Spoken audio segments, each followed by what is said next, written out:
Radio BDL. Les voix des bords de Loire.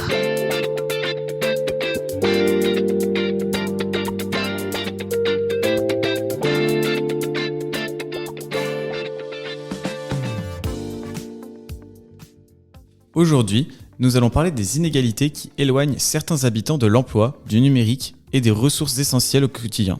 Pour comprendre ces réalités, nous avons recueilli plusieurs témoignages d'habitants confrontés à ces situations.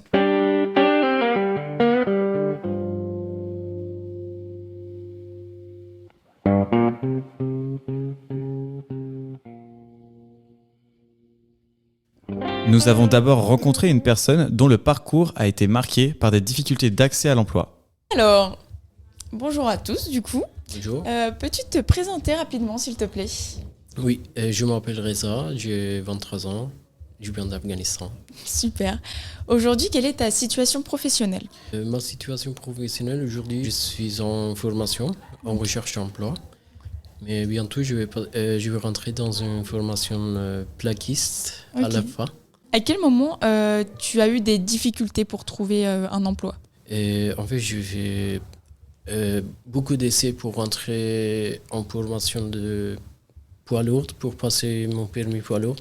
Je fais l'Aftral, je fais OCF pour rentrer dans la formation, passer le permis poids lourd. Ouais. Mais c'était vraiment impossible de rentrer, trouver une place.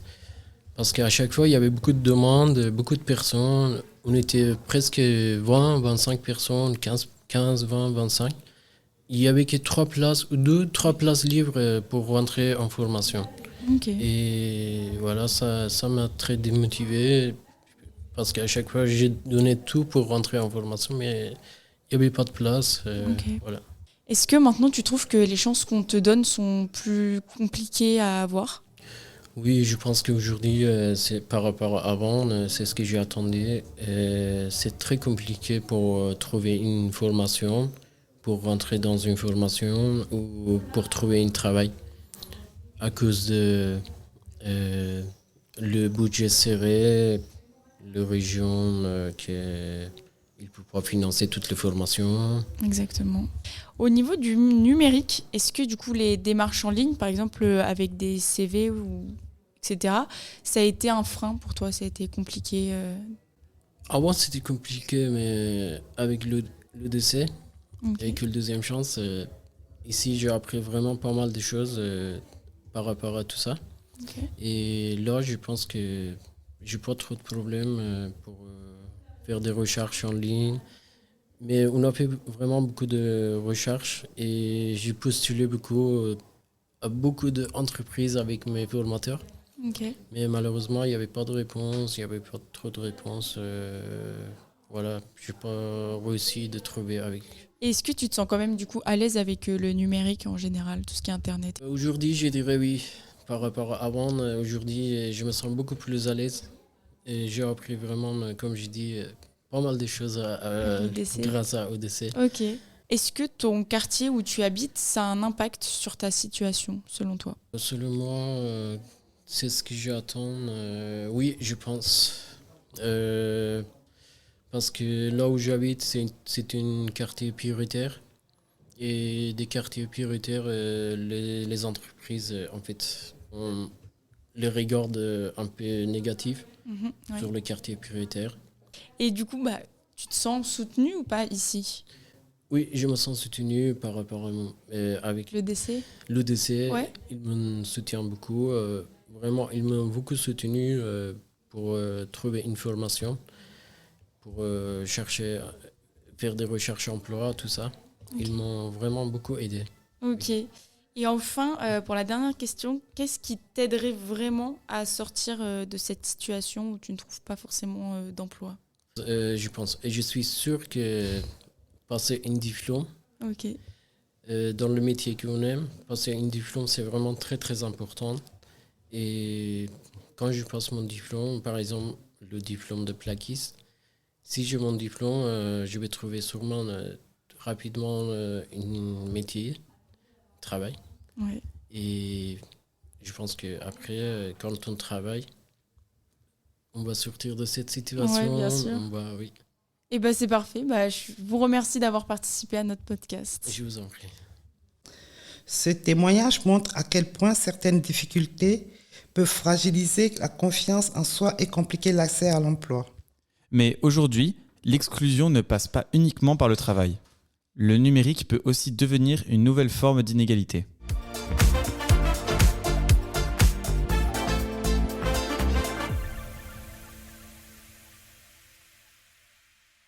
Nous avons ensuite rencontré une personne confrontée aux difficultés liées au numérique et à l'accès aux ressources. Bonjour, alors est-ce que vous pouvez vous présenter rapidement s'il vous plaît? Oui, je suis Madame Cochet-Françoise. J'habite à Allée-Boussicot. Oh, ok. Voilà. Et je vais avoir 73 ans. Alors, pouvez-vous nous dire comment vous utilisez le numérique au quotidien? Moi, je m'en sers pas tellement. Je fais sur mon téléphone. Oui. Mais autrement, c'est ma petite fille qui fait les papiers. Qui vous aide. Est-ce que selon vous, le manque d'accès au numérique vous a déjà bloqué pour trouver un emploi? Ah non, pas du tout. Jamais? Non, pas du tout. Parce qu'à notre époque, on avait... Il n'y avait pas besoin du numérique, oui. Est-ce que vous savez où maintenant les personnes plus jeunes peuvent trouver des offres facilement sur Internet? Du côté du Pôle emploi. Oui, c'est une solution. Au niveau du numérique, qu'est-ce qui est le plus difficile pour vous avec Internet ou l'ordinateur? Moi, j'y arrive, mais c'est-à-dire que quelquefois, je ne trouve pas... je bloque sur certains... Pour chercher... Pour les impôts, je ne savais pas comment faire. Ouais, pour certaines fonctions, ça va. Est-ce que vous avez accès facilement à un équipement, tout ce qui est du coup ordinateur, connexion? Ah là, j'en ai pas. Hein. Vous en avez pas? Non, je suis ma petite fille. Non. Ah oui, c'est vrai du coup. Est-ce que quelqu'un vous aide quand vous avez besoin du coup, à part votre petite fille? Mon fils. Votre fils? Ici, il habite là. Il habite aussi également à côté? Oui. Au niveau de l'environnement, est-ce que vous savez où aller dans le quartier pour être aidé? Oui, là, au Georges Courteline. Le Voir-Poigny, il y a l'assistante sociale. Et est-ce que du coup ces lieux sont accessibles pour vous? Oui, sûr. C'est très accessible, vous pensez que tout le monde peut...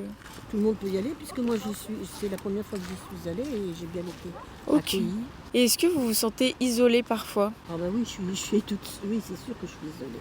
Vous sauriez nous dire un peu pourquoi ou... Parce que moi je suis entourée de jeunes et j'ai un certain âge, donc on vit pas pareil. Oui, c'est vrai. Et enfin, qu'est-ce qui pourrait vraiment vous aider au quotidien avec tout ce qui est numérique, environnement? Un coup de volonté, quoi. Ouais, et la volonté ça paye. Et parfait, ce sera tout pour nous. Merci beaucoup d'avoir répondu à nos questions. Vous êtes bien gentil. Merci. Aujourd'hui, ne pas avoir accès au numérique ou ne pas le maîtriser peut rapidement compliquer les démarches administratives, l'accès aux droits ou encore les différentes recherches. Ces deux témoignages montrent des réalités différentes, mais un même constat. Certaines personnes restent éloignées des ressources essentielles du quotidien.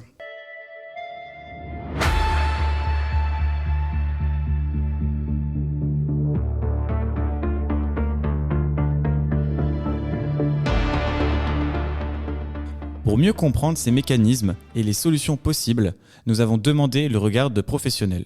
Bonjour à tous, alors aujourd'hui on se retrouve avec l'atelier des projets, donc pouvez-vous vous présenter et expliquer votre rôle s'il vous plaît?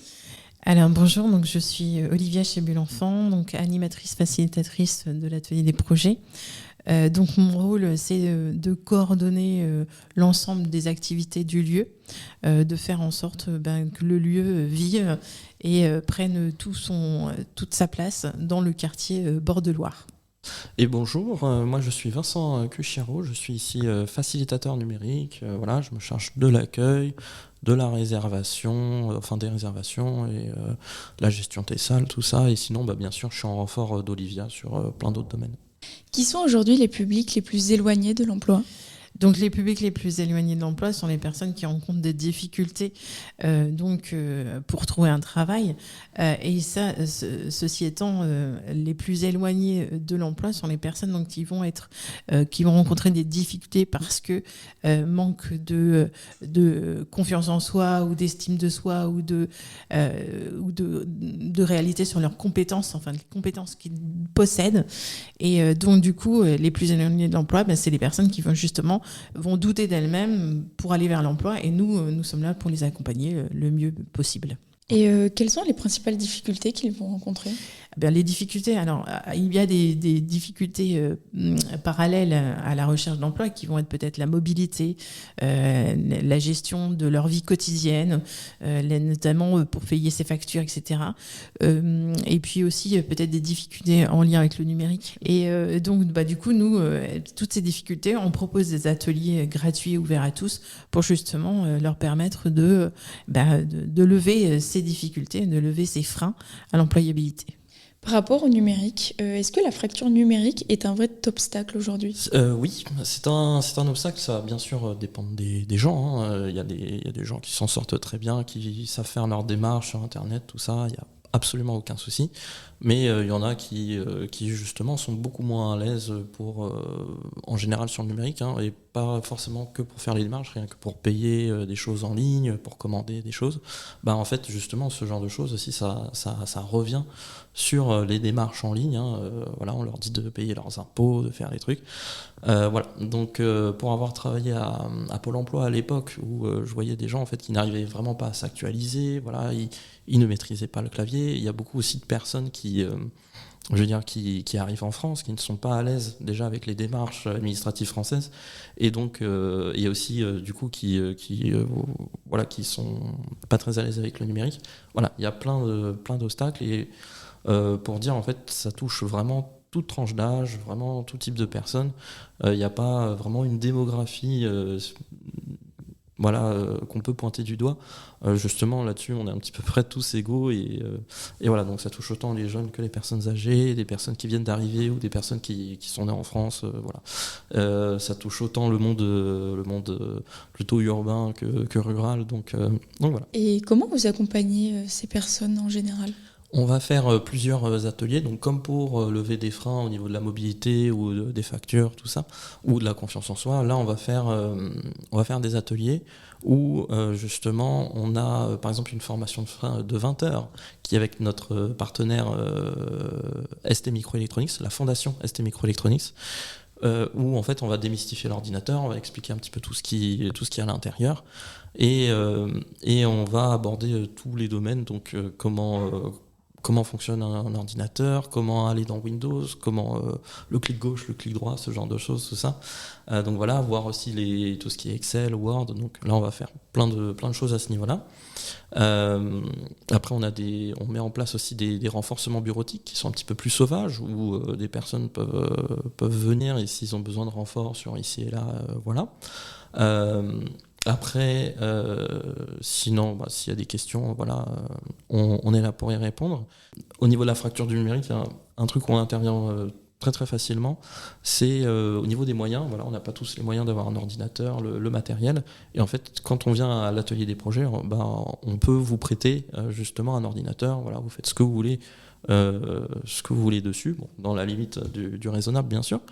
Et après on a plein aussi d'autres ateliers qui sont sur la cybersécurité, les réseaux sociaux, plus portés sur les fake news disons, et sur la sobriété numérique, justement moins utiliser plutôt avec sobriété le numérique, mais ça c'est plutôt dans un second temps. Et ensuite, est-ce que tous les habitants ont accès aux mêmes ressources selon leur quartier ? Alors, donc tous les habitants ont effectivement accès aux mêmes ressources selon s'ils habitent bord de Loire, mais pas que. Du coup, c'est accessible à tous les quartiers en fait, le tiers-lieu de compétences. Il faut savoir qu'il existe un site internet, l'atelierdesprojets.com, où tous nos ateliers sont en ligne et on peut s'inscrire. Et donc, on peut venir, c'est gratuit, c'est ouvert à tous. Et au-delà de ça, donc au-delà des ateliers que nous proposons, nous avons aussi des espaces qui sont mis à disposition des habitants. Nous avons aussi la possibilité de leur faire découvrir des métiers via les casques virtuels. Nous avons la possibilité vraiment de leur proposer d'utiliser l'imprimante 3D, de s'initier à l'imprimante 3D, et aussi un espace vélo où les bénéficiaires des Restos du Cœur, alors là il faut être bénéficiaire des Restos du Cœur, mais les bénéficiaires des Restos du Cœur peuvent remettre en marche un vélo, entre guillemets, et partir avec. Donc voilà, donc c'est pas réservé au quartier bord de Loire, c'est absolument tous les quartiers. Et c'est pour la plupart, pour dire tous les ateliers sont gratuits et ouverts à tous. Donc il faut aller sur le site internet atelierdesprojets.com pour s'inscrire et pour voir la programmation de l'atelier. Et enfin, pour finir, quelle est la priorité aujourd'hui pour réduire ces inégalités ? Ça va être de faire vraiment des ateliers qui vont répondre à tout ça. Tous les freins en fait qu'on connaît aujourd'hui et les freins de demain. J'espère qu'il n'y en aura pas de nouveaux, mais voilà. Faire des ateliers pour sensibiliser un maximum de personnes, de faire se rencontrer les personnes ici dans notre structure et qu'ils puissent échanger entre eux, s'entraider, vraiment qu'on ait un environnement plutôt horizontal où tout le monde s'entraide. Oui. Oui, c'est très bien dit, tout à fait. Et puis je dirais peut-être ajouter un dernier mot sur l'appétence. C'est que vraiment créer l'envie. Il faut pouvoir. Ici, on peut découvrir par exemple, le Lamnum avec les imprimantes 3D et tout ça. On est très touche à tout ici. Donc c'est aussi l'occasion de se dire je suis capable, j'en ai les possibilités. Et donc ça, c'est réduire les inégalités, c'est aussi de se dire qu'on a tous du potentiel. Et nous, c'est ce qu'on cherche vraiment à faire éveiller, à donner l'envie et à montrer qu'on monte en compétences. Et c'est bien pour ça que c'est un tiers-lieu de compétences, parce que c'est bien pour monter en compétences et ainsi réduire les inégalités. Donc, à la fois le vivre ensemble, effectivement, comme disait Vincent, et puis également la possibilité d'avoir envie de se donner les capacités. On a tous les capacités, il faut juste les trouver des fois. Et je vous remercie vraiment d'avoir participé à notre épisode. Merci. Et merci beaucoup. Au revoir. Au revoir. Cet éclairage permet de mieux comprendre les obstacles rencontrés par certains habitants, mais aussi les actions qui peuvent être mises en place pour réduire ces inégalités, Arthur. Merci aux habitants et à notre intervenant pour leur témoignage et leur analyse.